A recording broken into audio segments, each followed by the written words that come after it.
Orhan Gazi, ia adalah cucu dari Ertuğrul Gazi dan anak pertama dari Osman Gazi, Sultan pertama Turki Utsmani. Orhan Gazi adalah Sultan kedua penerus pemerintahan Kesultanan Turki Utsmani. Orhan Gazi di zaman itu lebih sering dipanggil dengan julukan Orhan Bey atau Tuan Orhan. Selain itu, ia juga diberikan gelar sebagai Syuja'eddin, Ikhtiareddin, dan Saifuddin. Adapun gelar Sultan baru digunakan kepada anaknya nanti, yaitu Sultan Murad pertama. Orhan Gazi dilahirkan pada tahun 1281 di wilayah Saud. Ayahnya bernama Osman Gazi dan ibunya bernama Malhun Hatun. Beliau memiliki perawakan tubuh yang tinggi, gagah perkasa, memiliki rambut berwarna pirang, dan memiliki mata berwarna biru. Beliau dikenal sebagai pemimpin yang dicintai rakyatnya, menghormati para ulama, berakhlak baik, berwibawa, dan dikenal sebagai pemerintah yang sangat mencintai rakyatnya.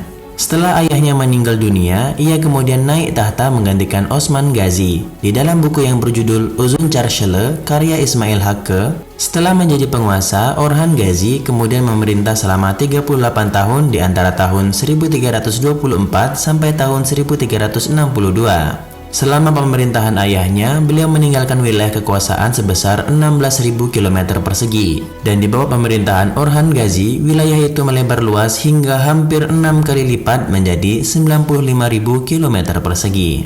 Baik, sebelum kita melanjutkan pembahasan tentang Orhan Gazi, bagi kamu yang belum menonton tentang siapa itu Osman Gazi, ayah dari Orhan Gazi, dan siapa itu Ertuğrul Gazi, kakek dari Orhan Gazi, saya sarankan Anda menonton video tersebut terlebih dahulu agar mendapatkan pemahaman yang utuh dan berurut. Untuk menonton video-video di atas, silahkan klik tautan video-video tersebut di pojok kanan atas video ini. Orhan Gazi dikenal juga sebagai sultan yang memiliki umur paling panjang dibandingkan semua sultan Turki Utsmani lainnya. Namun, tidak banyak sumber yang menuliskan tentang kisah kehidupannya secara rinci. Diriwayatkan bahwa tidak diketahui bagaimana masa kanak-kanak Orhan Gazi, bagaimana pendidikannya waktu itu, dan juga proses tumbuh kembangnya menjadi dewasa. Selama hidupnya, Orhan Gazi memiliki 4 istri. Mereka adalah Nilufer Hatun, Asporcha Hatun, Theodora Hatun, dan Eftandis Hatun. Dari semua istrinya, Orhan Gazi kemudian diberkahi dengan 8 buah hati. Mereka adalah Syehzade Murad, Sulaiman Pasha, Syehzade Ibrahim, Syehzade Halil, Syehzade Kasem, Syehzade Eyüp, Fatmah Hatun, dan yang terakhir adalah Hatice Hatun.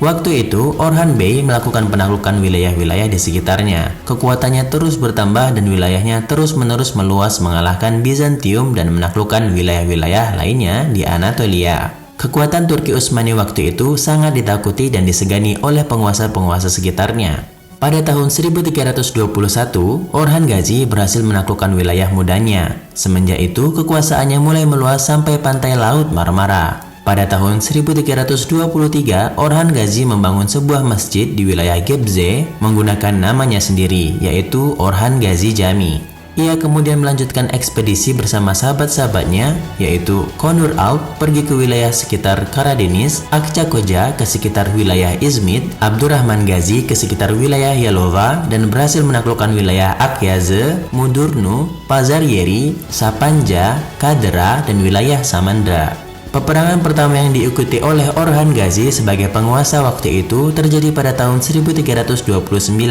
Penguasa Bizantium bernama Andronikos III bersama penasehatnya yang bernama Yanis Katakuzenos yang nantinya akan menggantikan Andronikos. Waktu itu, mereka berada di ibu kota klasik Bizantium bersama 2000 tentara bayaran di wilayah Izmit.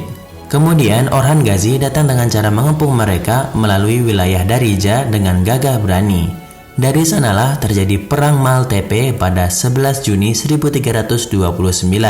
Dan pemenang perang itu adalah Devleti Aliye Osmaniye atau Turki Utsmani.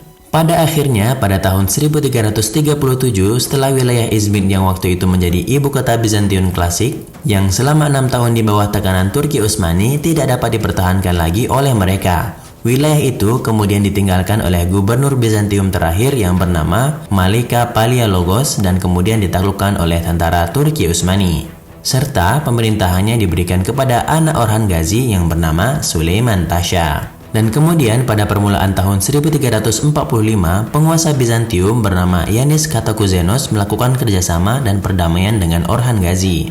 Bahkan ia juga sempat belajar bahasa Turki Utsmani. Dan agar kerjasama ini berjalan baik, ia menikahkan salah satu dari 3 anak perempuannya yang cantik bernama Theodora Hatun kepada Orhan Gazi.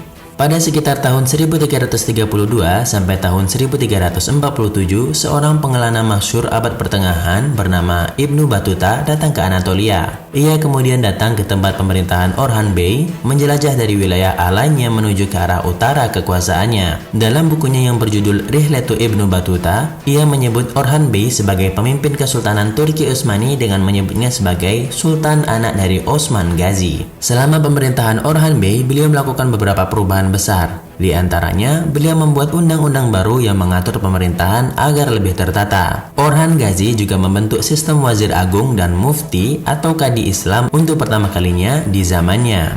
Di zaman itu juga sistem wakaf dan pengadilan untuk pertama kalinya dibangun. Di bidang militer, Orhan Gazi membentuk tentara yang disebut juga dengan Yaya ve Musallem Ordusu atau pembagian jenis tentara menjadi 2, tentara tanpa kuda dan tentara berkuda. Di zaman Orhan Gazi juga dibentuk Angkatan Laut Turki Utsmani untuk pertama kalinya dengan tujuan untuk memperkuat tentara mereka baik di darat ataupun di laut. Di tahun pemerintahannya jugalah pasukan elit Turki Utsmani yang bernama Pasukan Khusus Janissary dibentuk. Pasukan ini adalah pasukan modern kebanggaan Turki Utsmani dan diklaim sebagai pasukan terkuat yang pernah ada di zaman itu. Pasukan ini dibentuk di masa Wazir Agung Alaaddin bersama Orhan Gazi di sekitar tahun 1324 sampai tahun 1362. Selain itu, terjadi juga perubahan besar tentang aturan ekonomi dan jual beli di masa itu.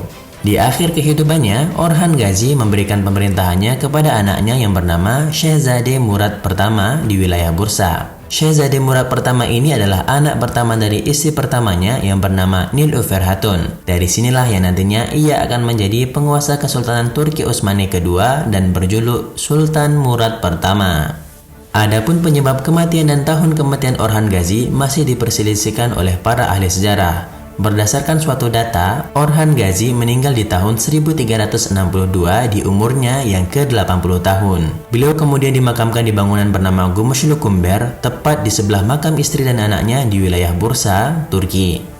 Bagi kamu yang ingin melihat bagaimana suasana makam Osman Gazi dan Orhan Gazi, bisa melihat video vlog saya berziarah ke kedua makam sultan ini dengan cara klik tautan video di pojok kanan atas video ini. Baik teman-teman semuanya, seperti itulah kisah hidup singkat Sultan kedua Turki Utsmani, Orhan Gazi. Semoga kita semua bisa mengambil manfaat dari kisah hidup beliau. Mari kita kirimkan surat Al-Fatihah untuk ruh beliau. Lahu Al-Fatihah. Terima kasih teman-teman semuanya yang sudah menonton video ini, semoga bermanfaat untuk kita semua. Jangan lupa untuk memberikan koreksi, saran, dan masukan. Dan jika kamu suka video ini, silahkan dukung kami dengan cara klik tombol like dan subscribe kanal ini. Sampai jumpa di video-video bermanfaat lainnya. Semoga harimu selalu diberikan kebahagiaan dan akhir kata, wallahu a'lam bishawab. Assalamualaikum warahmatullahi wabarakatuh.